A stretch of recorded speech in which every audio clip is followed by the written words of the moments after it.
Hi guys, Richard Murray here. Just thought I'd show you guys some gym exercises we do while we're under lockdown. Go, David.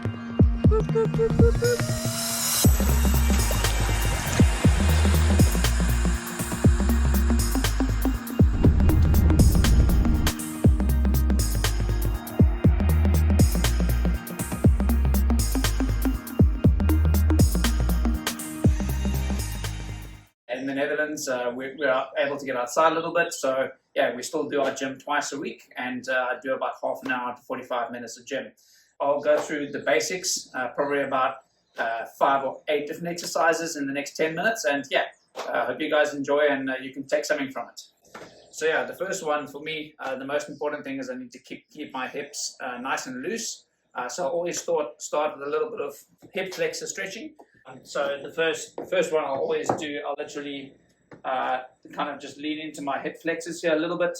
I try not to lean arch my back too much, but try and just keep all the tension on the hip flexors. So I'll stretch either side probably for about 20 to 40 seconds, and then I'll swap over to the other side. It's just to open the hips up from running, because the hips get really stiff from running. And yeah, for me it's really important to have loose hips to keep my stride very nice and smooth. So I'll do a little bit of stretching on both sides.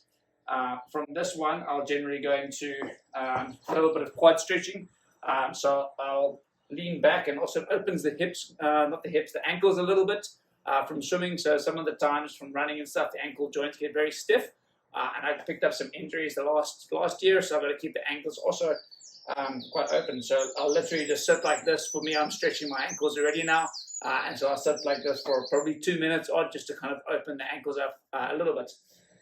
On to the next exercise. I've got some terror bands. I'm not sure if everyone has these at home, but they have different strengths and different resistances in different colors. So I have 2 bands. I'll put one around the top of my knees, and then I'll put the bottom one usually around the bottom part of my knee, so around here. I usually grab onto something. If you have a pole or anything to hold on to, it's not the easiest, but I'll try and pretty much be in the seated position like this. I try and keep my head and shoulders and my legs kind of at like 90-degree angle, and I'll literally slowly do external rotation and then internal. So I'll do slowly external and slowly internal, and this really helps work the glutes. You've got to try and keep your toes onto the ground, so you don't want to lift your foot up. You keep your foot flat, and you kind of want to move outwards and inwards. And this is really good for your glute medius and glute minimus here. So it really helps the external part, which is good for the running. So when you're running, you want to be very stable here in the hips. So I'll do probably 3 sets of 10 each side. I kind of go until it starts burning on the one side, and so I'll do say 10 that side. Then I'll stop. I'll stand up a little bit, kind of loosen the back a little bit, and I'll head down to the second one, and then I'll do 10 to the left-hand side.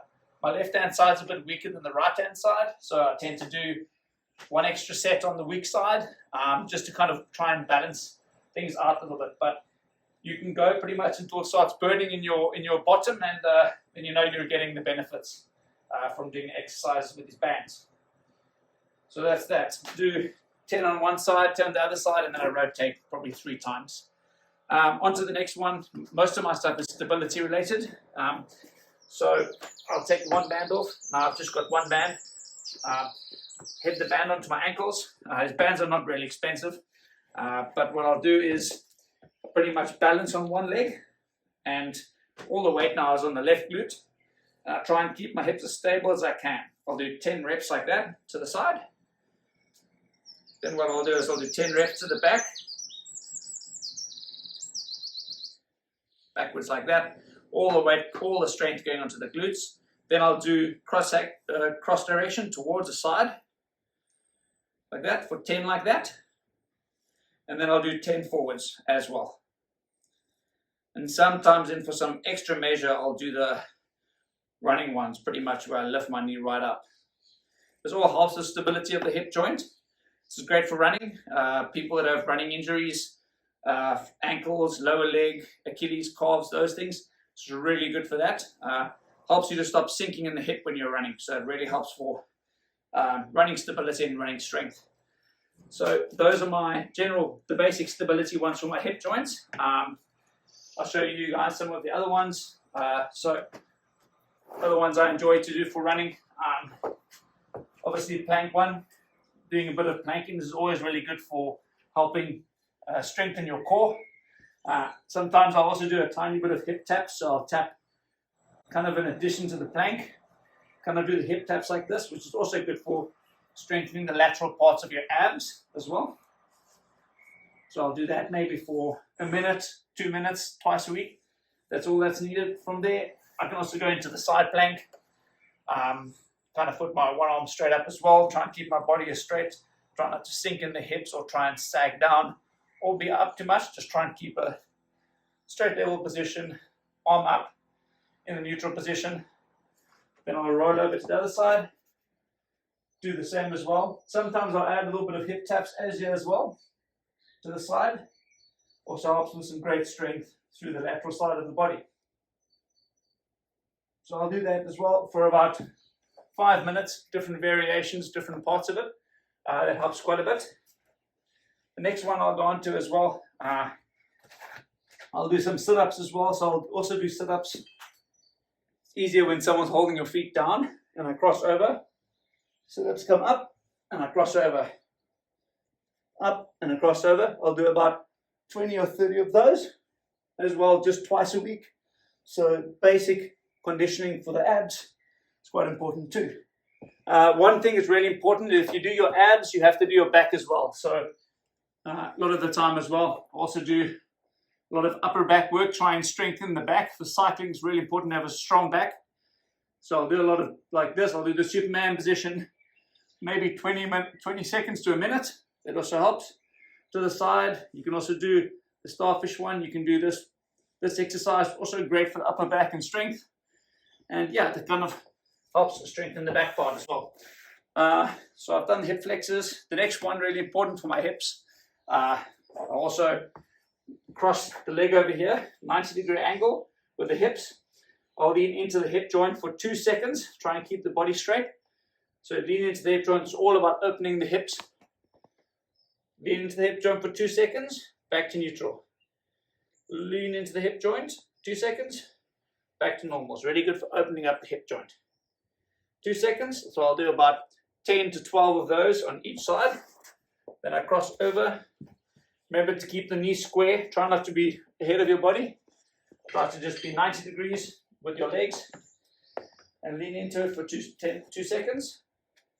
Lean into it for 2 seconds. That really helps open up the hip joint. So those are the basic hip exercises that I do. Other ones that I also do a little bit of static standing, acting like you're doing really good running form. You've got to have a lot of strength through the hip joint as well. I'm pretty weak in the hips. Sometimes I run a little bit loose, so I've got to try and make sure that my posture is really good. Focusing on the extension at the back. And I'll cross over to my weak side, the left side. You always notice that the part, your weakest side, you can always automatically notice. I don't know if everyone else does, but you've got to try and keep all your focus on doing more reps on your weak side to try and balance things out a little bit. That's the whole reason why, we do gym. So I think that's more or less about all the exercises that I do. I keep it very simple. I don't use any weights because a lot of the time we're traveling. So we have a gym here now, which is great. So we can do and tractor, which we don't use a tractor for gym work, but we do use the weights and stuff. And it's wonderful to have this set up to be able to do some gym and to, over this tough time, make sure that we focus on different things, some strength side of things to make sure we don't get injured. So most of the gym that we do is just strength and conditioning to do with stretching, a lot of rolling now. We don't have a physio as well. So kind of half our gym activity is rolling and trying to loosen stiff muscles from exercise. And I hope you guys can take something from this and give it a try. Let me know what you guys think and I hope it helps. Cheers.